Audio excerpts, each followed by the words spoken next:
Hi, folks. Before we get started with the show this week, we got a jam-packed show. We're back to 4 games. I just wanted to take a second, and if you'll indulge me, I just wanted to show you something. So this is my flag. These are my people.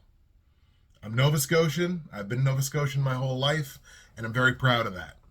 So over last weekend, we kind of got punched in the mouth a little bit. We got hit by Hurricane Fiona, and of course, it wasn't just us, it was the Atlantic provinces as a whole, all felt it to some degree. And I just wanted to take the time to, first of all, say thank you to the people who reached out to me personally, asked me how I was doing, asked me if I was okay. The outpouring of support that I've seen just across social media for the Atlantic provinces right now is actually really it's actually really heartwarming. There's still people in this province and there's still people in the Atlantic provinces who are trying to turn the lights back on. I was fine personally, but there's a lot of people in the province who are still struggling. So I wanted to take a second before we started the show this week to say thank you. They build us a little differently around these parts. It takes a whole hell of a lot more than that to knock us on our butts. But you know, we got popped in the mouth once. But for the most part, we're doing well, and we're building towards getting everything back up to tip-top shape and running like it normally is around here. So I just wanted to take a second and say thank you to people who have reached out and people who are showing us some love on social. So with that said, let's get to the show. What's happening, everybody? Justin, Bridgewater's finest on YouTube, Blockbuster_guy on Twitter, fueled as always by the incredible folks at Nerd Tees, and welcome to week 17 of my weekly CFL football pick show for the 2022 CFL football season, which does only have 5 weeks remaining. Most teams have 4 games left on their schedule. A couple teams have 5. They certainly have the advantage in making up any kind of ground here in the playoff picture. In terms of making up some ground, I made back some ground that I lost in week 16, so that is certainly a good feeling for me. I was 2-1 across the board last week. 2-1 straight up, 2-1 against the spread, and 2-1 over under. So 6-3 for a short week. I'll take 6-3. It moves me to 108-75 on the season, 40-21 straight up, 38-23 against the spread. Now just 1 game under 500 on the total. So if I could finish the season above 500 on the totals, I'd feel really good about that. Just under 60% overall. Did, however, only kind of have a middling week in CFL fantasy, only brought in 72.7 points. Now, a big chunk of that 72.7 points came from my MVP from last week, Toronto Argos running back A.J. Ouellette. Only brought in 57 yards on 10 carries running the ball, but added 5 catches for 33 yards and a receiving touchdown, which is really where the bulk of his value is as a really valuable receiver in that Argos offense. Brought him in 20 fantasy points. He was a good chunk of my performance from last week, sitting with 1,335.6 points on the season. That's good enough. It did move me down to 10th in this league, the official Atlantic Schooners Fantasy Football League. Moved me down to 10th place out of 50, so we did get a 50th manager, which is nice. But I moved down that single spot. The leader has 1,438.8, so I actually lost ground on everybody that I keep track of. I lost ground by nearly 12 points to the leader. I lost ground by a little under 2 points to the team in 10th place, which is now me. And actually, I even lost ground to the team in 20th by over 7 points. So it was a middling week for me. I'm looking for better things coming into week 17 here, and that's going to lead us into my week 17 CFL fantasy football roster, which is right here in front of your eyes right now. We're going with a value play at quarterback, and it is a shockingly low value play, which is Vernon Adams. Pretty confident he's going to be getting the start, and the dollar amount was less than Antonio Pipkin. Was less than quarterbacks that are not going to play this week. It was like his cap hit was less than $6,000. So I was like, that's just far too much value for me to not play it. And it did allow me to infuse a little more value in other places. You're going to notice right off the jump, holy heck, I'm playing a defense this week. And that's because the Winnipeg Blue Bombers defense was available for minimum money at $3,200. you know what? I'm going to take that opportunity against a Saskatchewan offense that has kind of struggled over the last little bit, gave up a ton of sacks in their last game. So we're going to go ahead and ride with the Bombers on defense. In the run game, we're grabbing nothing but value. Kevin Brown from the Edmonton Elks and AJ Ouellette, we're running him back from the Toronto Argos. Still a value play at his cost as far as I'm concerned. And once again, that allowed me to infuse a little more money into the wide receivers, which is really where the money is made aside from the quarterback position in CFL fantasy. We're grabbing both of those primary pass catchers for the Winnipeg Blue Bombers, being Dalton Schoen and Rashid Bailey, investing a little under $14,000 of my total cap in those two, and then grabbing Keon Hatcher in my flex. Now, playing the Bombers defensively and being able to add, Schoen and Rashid did mean that I couldn't play Dominique Rhymes for the Lions. But in their last game, two receivers tied at the top of the list in terms of targets from Vernon Adams in that game. Was it either last week or 2 weeks ago? That was Brian Burnham, who's not playing, and Keon Hatcher. So he has the real possibility of being a bit of a sleeper play there, a value play for sure. He could see big volume with Brian Burnham not playing for the Lions. That is my fantasy lineup for Week 17. Now, the actual lineup for games in Week 17 looks like this. The Riders are in Winnipeg taking on the Bombers. The REDBLACKS travel to BC to take on the Lions. Montreal is in Edmonton taking on the Elks. Edmonton still looking for their first home win of the season. And Toronto is in Calgary. Argos at the Stamps.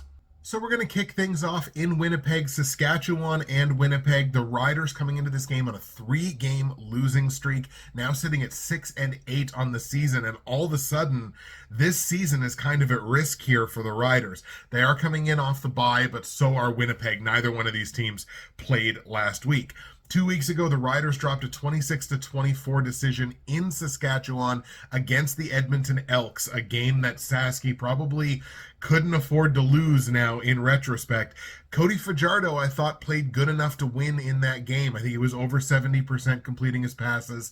He had 2 touchdown passes. I think he played well enough to win. They just didn't. And like I said, suddenly now the season is at risk. Here's what I'm going to be doing in probably every episode for the rest of the season going forward, taking a look at teams' particular playoff situations. So we're starting with the Riders. They are not clinched into a playoff spot yet. They're currently the number 4 seed in the West, and it does mean that they do currently sit in the crossover spot for the West. They have a 4-point cushion on the Edmonton Elks as well as the Hamilton Ticats, which you have to take into consideration for the crossover. They have a 6-point cushion on the Ottawa REDBLACKS in the East as well. But you look at Sasky's remaining schedule. They're in Winnipeg, they're in Hamilton, and then they have a home and home with Calgary. You're going to have to look at this as they're probably going to have to win at least 2 of those games. Winning 2 of those games eliminates the REDBLACKS completely from conversation. Even if Ottawa went on a massive run and won all the rest of their games, it eliminates them from the playoff contention. So you got to look at it as they probably need to win at least 2 of these games, and that is not an easy schedule. Like, Hamilton is the easy game that's there, but the game's in Hamilton, so that changes the context. That's a tough end of the season for the Riders. For Winnipeg, they dropped to 12-2 with their game 2 weeks ago, again coming in off the bye. That was a loss 48-31 in Hamilton against the Ticats. The Ticats very barely keeping their playoff aspirations alive. Both of Winnipeg's losses this season have come ahead of bye weeks. So coming out of the byes, they've tended to fix it, but is that potentially something of an omen with the Bombers and bye weeks? Because you got to imagine that they're going to get the bye through to the West Final. How do they navigate that? Playoff situation for the Bombers is fairly straightforward. They've clinched. They're currently the number 1 seed in the West. They have a 6-point cushion on both the Lions and the Stamps. Nobody else is really in the conversation. If Winnipeg wins 1 more game this year, I think that should be fait accompli, and they'll win the West. They haven't officially clinched it yet because mathematics are a thing. 2 weeks ago kind of felt like almost, I don't want to call it a night off because that's not fair. It's not fair to the players that go out there and bleed and sweat and cry for this. But they can afford to have games like that where they certainly weren't as sharp as they normally are. They certainly weren't at their best. They can't make it a habit. Obviously, you give this team the benefit of the doubt, but you got to keep an eye on them because they're the presumptive favorite to win the Grey Cup. And if that starts becoming a habit, how much of that carries over into the postseason where you can't afford to have that carry over? I don't think the Riders are going to have any run game aside from Cody Fajardo coming into this one. Obviously, Jamal Morrow is still out. Frankie Hickson is now going to be out as well. I think didn't he break his arm? Where is the run game going to come from if you're the Riders? If you can't run the ball, I'm not sure how Cody Fajardo beats the Bombers in Winnipeg kind of on his own. He's got good receivers, but at some point you got to be able to run the football. How are they going to do that, and how are they going to beat Winnipeg as a result of that? So we're definitely going to be grabbing the Bombers here to rebound from their loss 2 weeks ago. Let's take Winnipeg in Winnipeg to beat the Riders.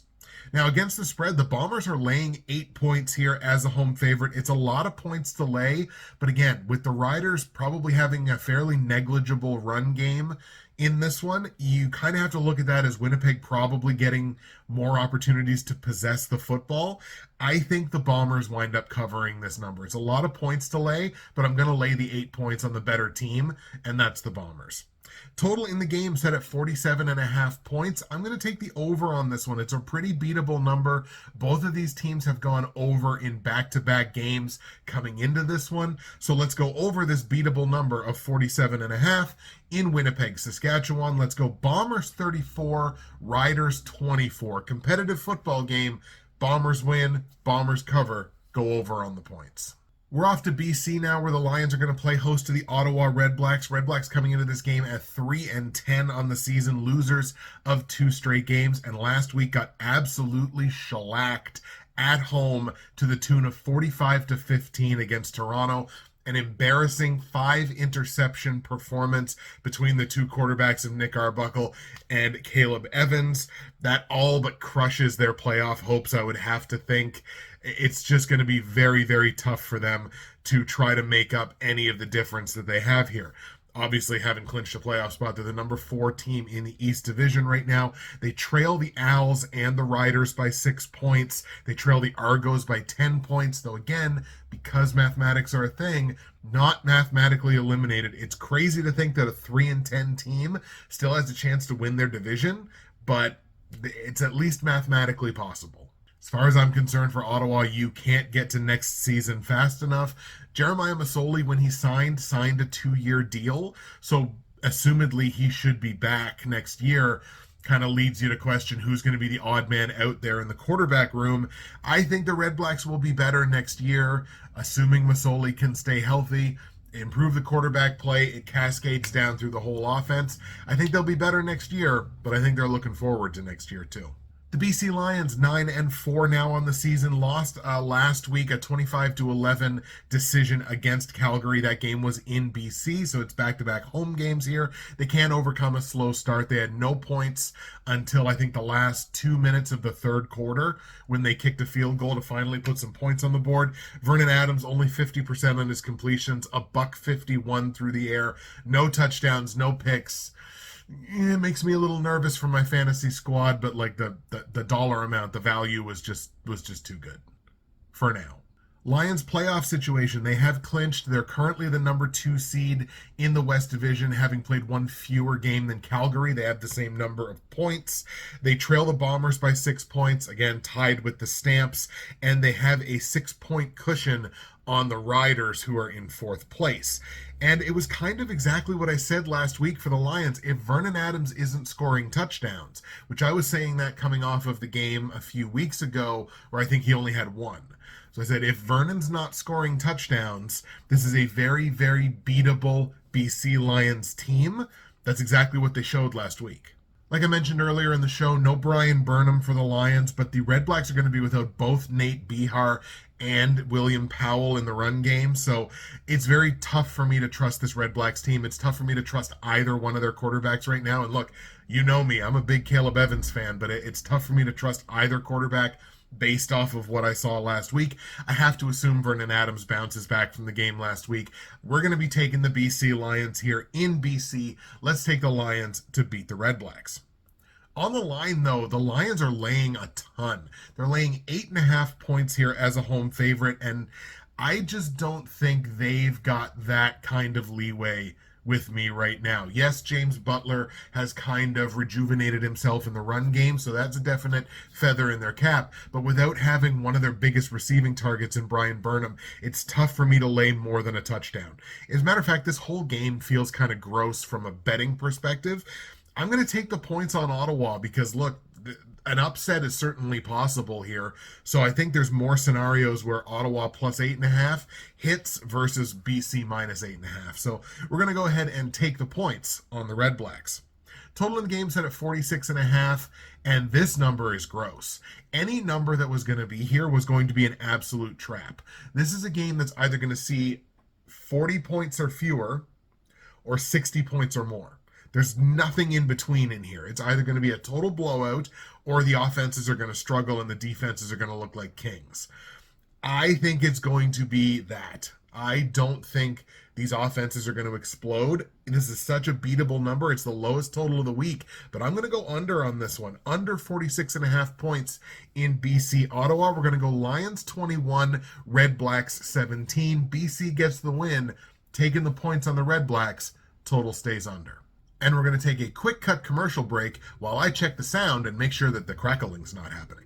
And through the magic of editing, we are back, and it is now time to shout out my great friends and sponsors at Nerd Tees. Ladies and gentlemen, nerdtees.ca is where you need to go to find dozens and dozens of incredible loose leaf tea blends and accessories, great gift ideas for anybody on your Christmas list. It's never too early, and it's getting closer and closer the more time you let slip by. You know that. It happens every year.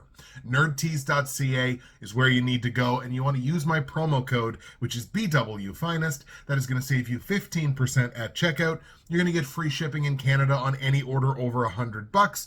Or if you're one of my viewers in the United States, obviously you're going to get a great conversion rate on the US dollar. Today's blend is Golden Apple Cinnamon, and it's certainly helping my throat from my NFL live stream a couple days ago that I'm still trying to recover from. Nerdtees.ca, it is the home of a bunch of incredible options for you. You want to use the promo code BWFinest, save your 15%. Get your free shipping, find yourself something to love, or find someone you love something to love. You can do it on nerdtees.ca. Cheers.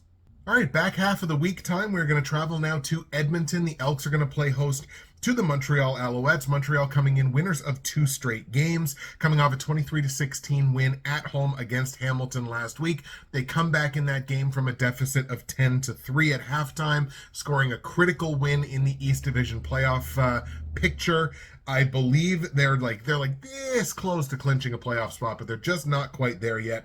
They have not clinched. They're currently the number 2 seed in the East. They trail the Argos by 4 points, but they have a nice cushion on the Ticats and the Red Blacks just in the context of the East Division.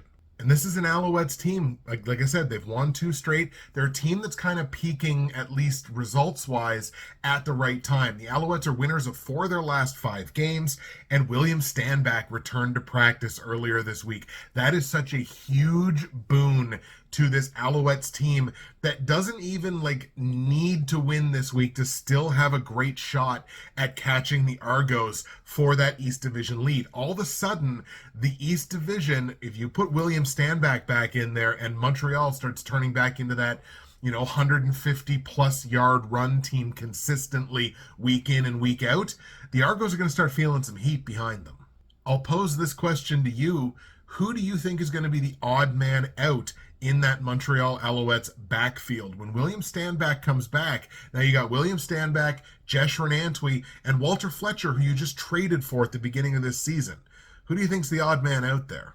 The Edmonton Elks improved their record to 4-10 on the season a couple of weeks ago. They're coming into this game, of course, off of their bye. 2 weeks ago, that 26-24 win at Mosaic Stadium in Saskatchewan against the Riders. Their first win in Saskatchewan since 2015. So a big pat on the back to Taylor Cornelius and the Elks, who put up 439 yards of total offense, which included 9.1 yards per carry on the ground. You think that's Taylor Cornelius? It ain't just Taylor Cornelius, but that is a massive rushing performance and a pretty darn good showing from the offense as a whole. Obviously, at 4-10, the Edmonton Elks are far from clinching a playoff spot. They are the 5th seed in the West, bottom of the barrel in the West Division, but they only trail the Riders by 4 points. So again, yes, they're 4-10, but the playoffs are not out of the question here for the Elks. And look, the offensive pieces are there. The last few weeks, I've found myself on social media the last few weeks, like, coming to the defense of Taylor Cornelius, because it's like people that call themselves Elks fans who are just like, oh my God, this piece of garbage at quarterback, blah, blah, blah. And like, the only response that I need is, you might want to check the game tape. Like, he scored 11 touchdowns in his last 5 games. Taylor Cornelius is not the problem with that team. There's no overcoming that defense on a lot of nights, but there are offensive pieces here. And if that defense does decide to come around, they had 8 quarterback sacks in that game against Saskatchewan. Yes, part of that is the Swiss cheese offensive line on the other side, but you still have to execute. You still have to get the job done. 8 quarterback sacks 2 weeks ago. If that defense starts figuring it out, especially on the pass rush, there's no reason the Elks couldn't be actually fairly good next year, like in the playoff conversation. And at 4-10, they're still not out of it this year. They're not out of it, but they're close to out of it. This is absolutely a do or die game for the Elks. Like I said, the Alouettes kind of have some wiggle room there, and they have the 2nd worst road record in the league this year. They're just 2-4 on the road. The only team that's worse on the road, I think, is Hamilton. I think Hamilton's 0-6. But look, they're only 2-4 on the road. They're not juggernauts. I do, however, want to shout out and quote my good friend TK in this little CFL community that we have built here. I'm going to quote him, and he wanted me to do this. I'm going to quote him. Until they prove us wrong, the Elks are a complete fade at home. I can't argue with that, because that would be arguing against reality. Like, they have been awful in their own building this year. This is their last best chance to win a game at home. It's their last best chance. And I'm going to bite on it.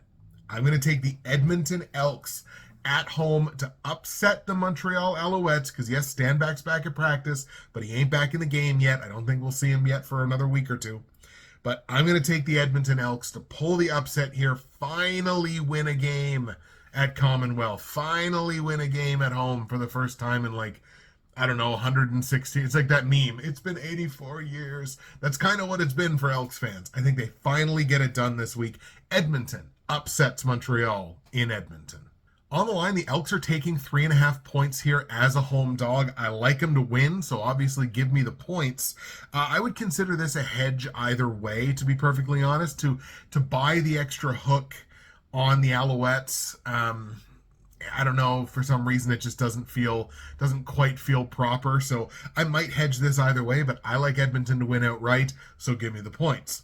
Total in the game set at 54, which is the largest total of the week, but I kind of consider both of these teams glass cannons right now. Both of them have very good pieces on offense and can put up points.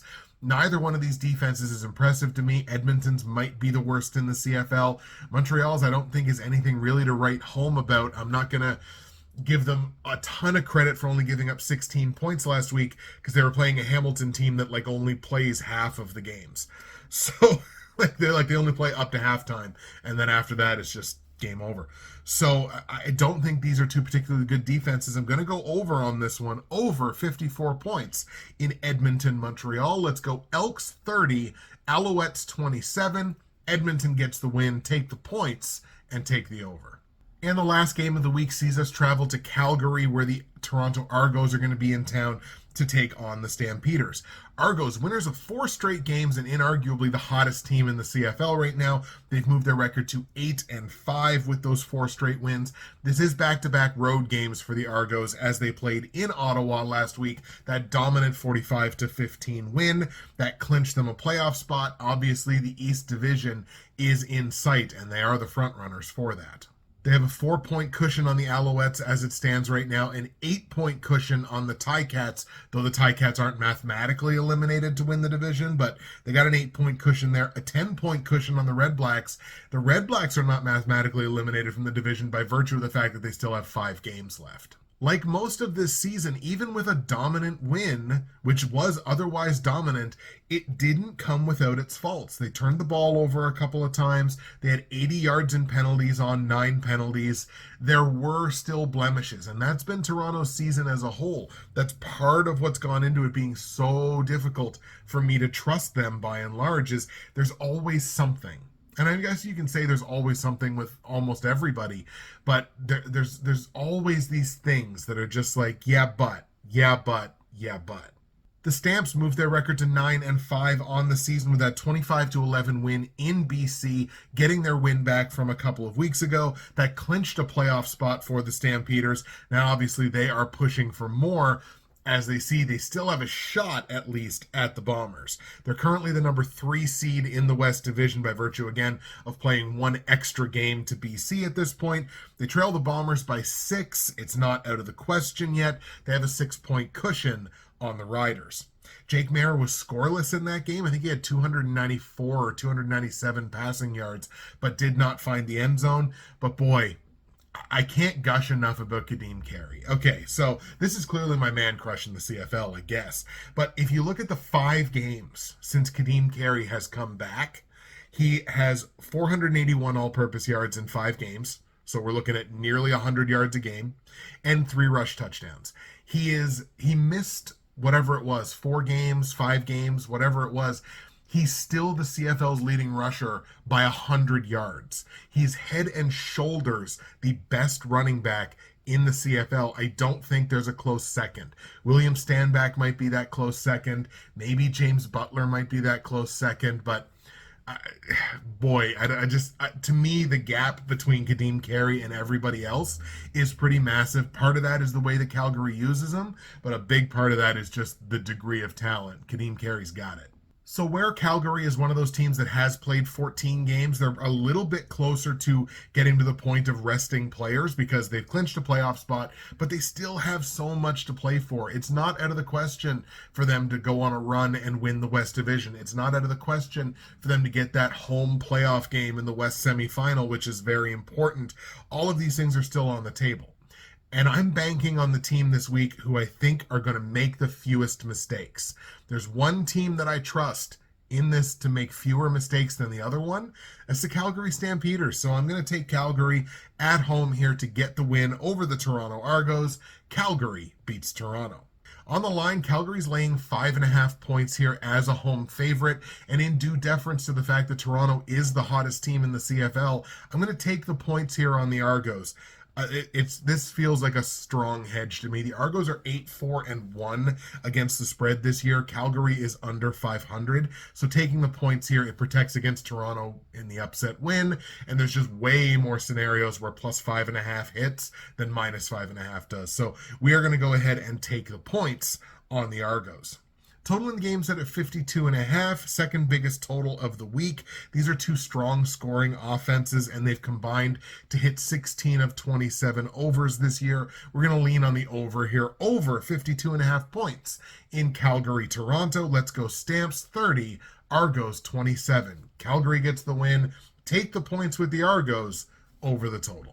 There you go, folks. Those are your picks for week 17. I was about to say 16 again. Week 17 in the CFL. We'll go over them here with you just one more time. I've got Winnipeg beating Saskatchewan in Winnipeg 34-24, laying the -8 on the Bombers in a game that goes over 47.5. I got the BC Lions beating the Ottawa REDBLACKS 21-17 in BC. I'm taking the points with the REDBLACKS plus 8.5. Game stays under the very beatable point total of 46.5. I've got the Edmonton Elks at home upsetting the Montreal Alouettes 30-27. Edmonton getting their first win at home in 3 years, I believe. Taking the plus 3.5 on the Elks in the game that goes over 54 points. And I got the Calgary Stampeders in Calgary getting the win over Toronto 30-27, which means I'm taking the points on the Argos plus 5.5 in a game that goes over 52.5 points. That's it for me, Justin, Bridgewater's Finest on YouTube, Blockbuster_guy on Twitter, fueled as always by the incredible folks at NerdTees. Thank you so much for taking the time to watch the episode again. Like I said off the top, thank you so much if you took the time to reach out to me or to a friend of yours, somebody that you know in Nova Scotia, in the Atlantic provinces, in the wake of Hurricane Fiona. We genuinely appreciate it, but don't worry, we're tough around these parts. We're handled it okay.